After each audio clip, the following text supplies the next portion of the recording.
Prof, sudah sangat paham. Cuma begini Prof, ketika nanti mendaftar kan pasti ada pilihan prodi Prof. Pilihan prodinya itu kalau SNBP kemarin kan ada syarat, harus ada kemudian salah satunya itu minimal ada satu yang berada di satu provinsi dengan di mana siswa tersebut lulus. Nah kalau yang UTBK SNBT itu sama atau tidak Prof?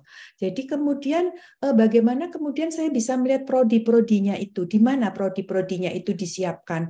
Karena kan sekarang ini banyak sekali berkembang prodi-prodi baru yang kekinian yang mungkin bisa menjadi pilihan. Barangkali juga Prof dijelaskan juga berapa sih daya tampungnya kalau Prof Azhari tadi sudah menyebutkan 30% untuk PTNBH, 40% untuk yang non PTNBH.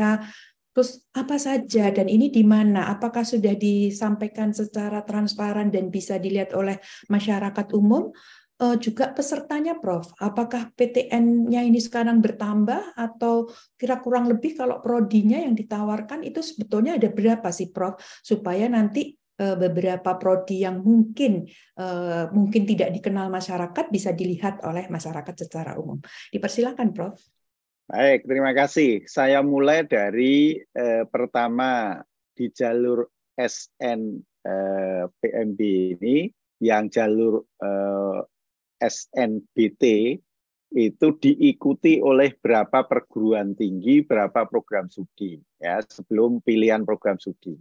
Jadi tahun 2023 ini ada 76 PTN itu universitas institut, ya, yang di dalamnya itu ada 21 ya PTNBH. Ya. Jadi di sini di laman SNPMB ini sebetulnya teman-teman semua bisa melihat pesertanya itu mana saja, program studinya dari masing-masing perguruan tinggi itu apa saja, kemudian daya tampungnya jalur SNBT berapa, ya, termasuk di dalamnya itu ada perbandingan. 3 tahun terakhir itu jumlah pendaftarnya berapa, yang diterima berapa, itu sebagai perbandingan. Artinya gambaran, oh prodi yang akan saya pilih ini ternyata misalkan tingkat kompetisinya kok sangat tinggi dan sebagainya. Nah itu. Jadi tadi ada 76, kemudian politekniknya, politeknik bedanya tahun ini Bapak sekalian, Diploma 3 ya dari Politeknik itu ikut di SNPMB ini. Jadi Politeknik yang ikut itu ada 43 Politeknik negeri ya. Kemudian PTKIN-nya yang UIN itu ya itu ada 18. Yang tahun kemarin hanya 11. Nah, kalau ditanya berapa program studinya, banyak banget.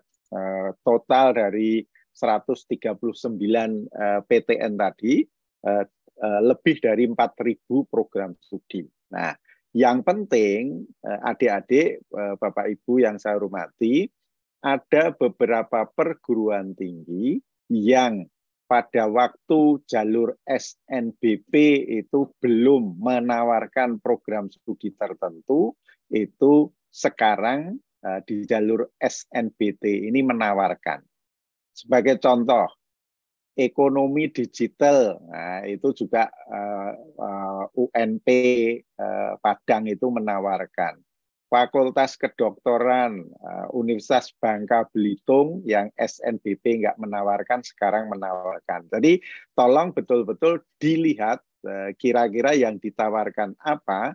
Nah, termasuk itulah yang adik-adik bisa ikuti, kira-kira mau membangun masa depan dengan perguruan tinggi mana, program studi apa. Kira-kira seperti itu, Bu Is. Baik, Prof. Jadi artinya sekali lagi laman SNPMB itu sudah menyediakan secara transparan PTN-PTN mana saja membuka prodi-prodi apa. Kebetulan tadi saya mau membuka, mungkin internetnya kurang bagus. Nanti setelah di laman di sini, Prof ya, tadi saya coba melihat, nanti harus dicek di sini. Nanti bisa melihat seperti di situ di sini ya, Prof ya, daftar PTN yang SNBT. Betul. Dan kalau Ya, diklik betul. nanti menyediakan berbagai informasi setiap PTN peserta SNPMB itu prodi apa yang tersedia. Dan ternyata tadi Betul. banyak sekali prodi-prodi baru. Di situ akan menampilkan nanti yang namanya daya tampung, dan bahkan kalau saya lihat tadi, ini sekarang belum bisa saya buka, saya tadi sempat melihat itu terlihat juga persaingan atau peminat tahun lalu.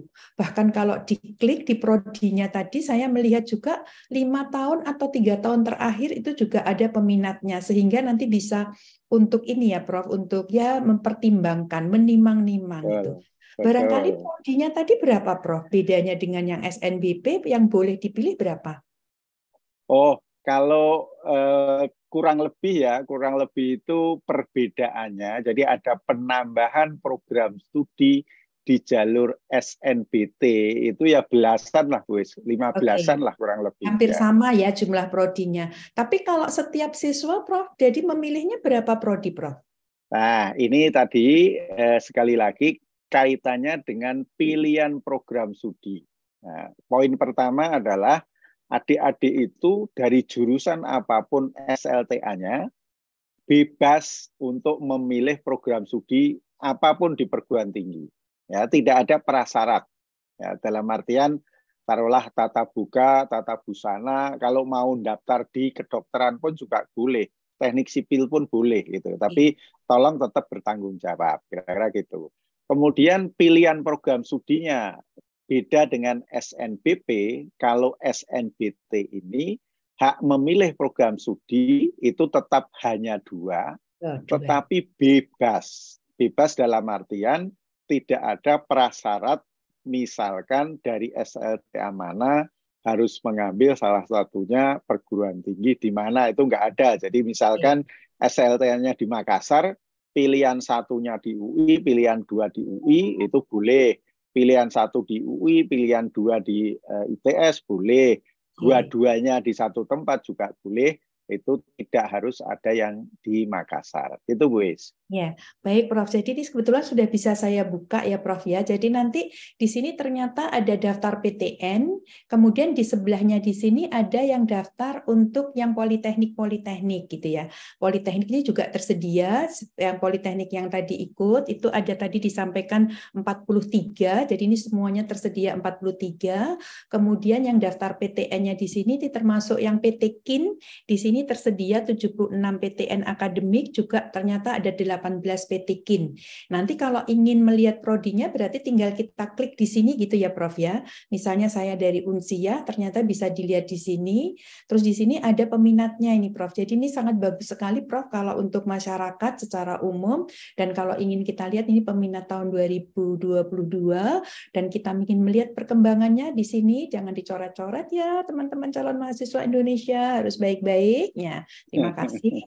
Dan ini ada yang tahun-tahun sebelumnya di sini disediakan. Wah, luar biasa, Prof. Nah, tapi ada satu pertanyaan lagi nih, Prof. Wah, karena Ya. di sini, Prof, ada yang mengikuti kita selain di Zoom ini, kita sekarang juga diikuti di Instagram karena ini live streaming Instagram juga, 2.749 yang di Instagram, sedangkan di YouTube ada 1.775. Oh, luar Antaranya yang biasa. ya, di antaranya yang bertanya begini, Prof. Nah, kalau dua prodi tadi kan berdasarkan preferensi, apakah harus PTN yang dari prodi yang dari PTN dulu, atau baru kemudian politeknik, atau politeknik boleh? Apakah kemudian politeknik nomor 1 kemudian PTK nomor 2 apakah boleh? Ini sebetulnya seperti apa, Prof? Dalam himbauan kita sebenarnya itu. Persilakan, Prof. Ya, baik. Terima kasih, Bu Is. Jadi, adik-adik semua, Bapak Ibu, untuk memilih program studi, itu pada prinsipnya tolong betul-betul dipertimbangkan dan itu merupakan keinginan adik-adik, ya, passion dari adik-adik semua. Dan bebas, sekali lagi Hmm, bebas. oke. Artinya taruhlah, oh saya pengennya dua-duanya di Diploma 3, di Iya. Politeknik mana, silahkan. Oh Iya. saya pengennya Diploma 3 pilihan 1, kemudian yang S1 pilihan kedua, atau kebalikannya, itu bebas, silahkan. Termasuk memilih di PTKIN, pilihan 1, pilihan 2 di perguruan tinggi, atau institut, monggo, silahkan. Jadi betul-betul bebas memilih 1-2 itu dimanapun. Yang kita tawarkan 139 perguruan tinggi negeri itu posisinya sama, semuanya bisa dipilih. Itu Bu Is. Oke, jadi boleh saya ulang Prof ya, S1 boleh, S1 D4 atau S1 terapan boleh, tapi dibalik S1 terapan S1 juga boleh, kemudian D3 juga boleh, D3 kemudian S1 terapan boleh, kombinasinya banyak sekali, bebas ya Prof. Tapi kata kuncinya Betul. tadi ya, ini diserahkan kepada preferensi dari calon mahasiswa Indonesia. Nanti silahkan melihat pilihan-pilihannya di sini, dan kalau saya lihat tadi, saya ingin lihat loh Politeknik Negeri Banyuwangi nih. Banyuwangi menyediakan apa saja nih? Ada prodi baru nih. Ada prodi banyak sekali yang disediakan ini. Ada teknik rekayasa dan seterusnya. Tadi juga ada ekonomi digital yang disampaikan Prof Budi. Tadi juga ada bisnis digital dan sebagainya. Nah, mestinya Prof ya, kalau kita ingin tahu apa sih, belajar apa sih, bisa masuk ke lamannya masing-masing PTN ya Prof. Jadi masuk. Betul. Oke, jadi ingin mengetahui nanti lulusnya jadi apa, kemudian nanti belajar di kurikulumnya seperti apa, saya rasa nanti bisa dilihat atau ditengok di lamannya masing-masing. Nah, Prof Budi itu tadi sudah sangat lengkap. Barangkali Prof sama seperti Prof Azhari bisa memberikan tips dan pesannya apa nih kepada calon mahasiswa Indonesia yang mau mendaftar di UTBK SNBT. Dipersilakan Prof. Oke, adik-adik semuanya ya. Pertama, tolong adik-adik pengennya apa, fashionnya apa, itu betul-betul dicarikan informasi yang seluas-luasnya di perguruan tinggi yang akan dituju. Itu pertama. Jika kalau seneng itu ya seneng betul gitu. Nanti insya Allah kalau seneng dimanapun pasti akan bagus hasilnya. Itu Siap. pertama. Kemudian yang kedua, adik-adik tolong betul-betul juga yang saya istilahkan tadi, merdeka tapi bertanggung jawab. Karena UTBK tadi sudah disampaikan bahwa materi yang diujikan itu hanya TPS, literasi dalam bahasa Indonesia, literasi dalam bahasa Inggris, dan penalaran matematik. Tidak ada subjek tes yang terkait dengan mata pelajaran yang diambil diberikan di SLTA.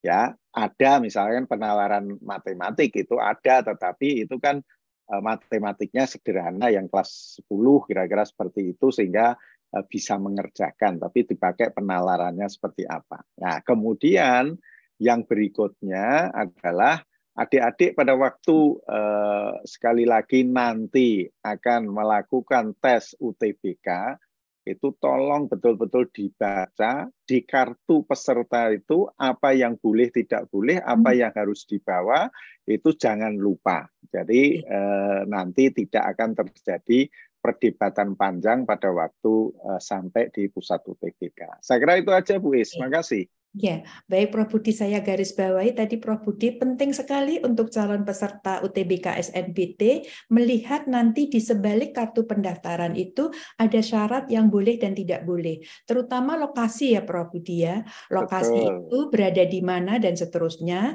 dan juga jangan lupa mungkin nanti dipelajari dulu daerahnya itu supaya kalau nanti pergi itu berarti harus ada perhitungan waktu-waktu.